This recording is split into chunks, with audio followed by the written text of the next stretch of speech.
বানানোর জন্য আমি যে উপকরণগুলো নিয়েছি চলুন তাহলে দেখে নিই। এখানে আমি নিয়েছি প্রয়োজন মতো নুন, এখানে আমি ভাজা মশলা নিয়েছি 1 টিস্পুন মতো, 1 টিস্পুন মতো নিয়েছি কাশ্মীরি লঙ্কার গুঁড়ো, হাফ টিস্পুন মতো নিয়েছি চিনি, হাফ টিস্পুন মতো নিয়েছি গোলমরিচ গুঁড়ো, এখানে নিয়েছি হাফ টিস্পুন মতো গরম মশলা গুঁড়ো, 1 টিস্পুন মতো নিয়েছি টমেটো কেচাপ, 1 টিস্পুন মতো নিয়েছি পাতিলেবুর রস। এখানে আমি নিয়েছি একটা বড় সাইজের পেঁয়াজ কুচি করা, এখানে ধনে পাতা নিয়েছি আমি 1 কাপ মতো, এখানে 2টো কাঁচা লঙ্কা কুচি করে রেখেছি, হাফ টিস্পুন মতো নিয়েছি রসুন কুচি, 1 টিস্পুন মতো নিয়েছি আদা কুচি। এখানে আমি নিয়েছি 250 গ্রাম মতো বোনলেস চিকেন। তো এটাকে আমি ছোট ছোট পিস করে রেখেছি, মিক্সিতে ব্লেন্ড করে নেব।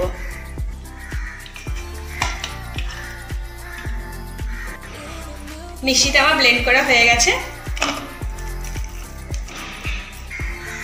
এরপর আমি একে একে সব উপকরণগুলো দিয়ে দেব। পেঁয়াজ কুচি, লঙ্কা কুচি, রসুন কুচি, আদা কুচি, ধনে পাতা কুচি, নুন, গরম মশলার গুঁড়ো, গোলমরিচের গুঁড়ো, চিনি, কাশ্মীরি লঙ্কার গুঁড়ো, ভাজা মশলার গুঁড়ো, লেবুর রস, টমেটো কেচাপ। ভালো করে মিক্স করে নেব।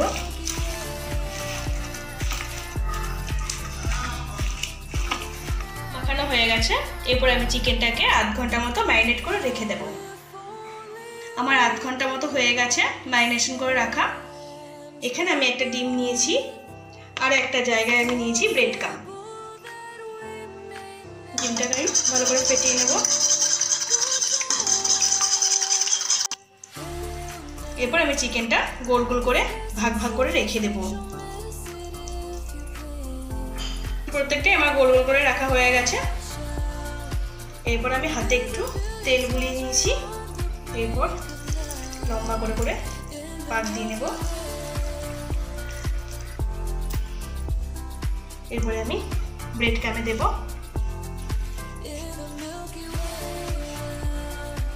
এরপর এটাকে আমি কাটলেটের মতো আকারে করে নেব।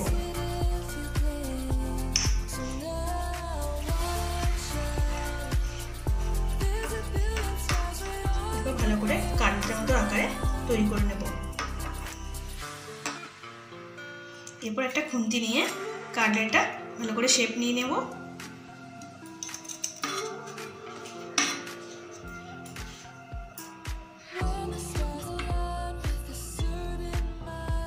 এরপর আমি ডিমের গোলাতে ডুবিয়ে দেব।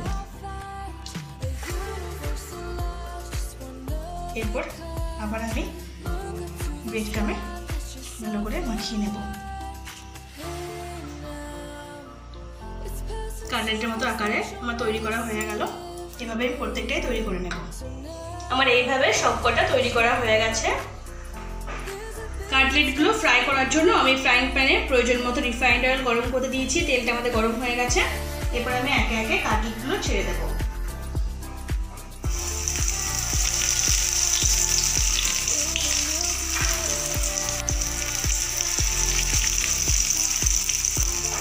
এরপর আমি কাটলেটগুলো উল্টে দেব।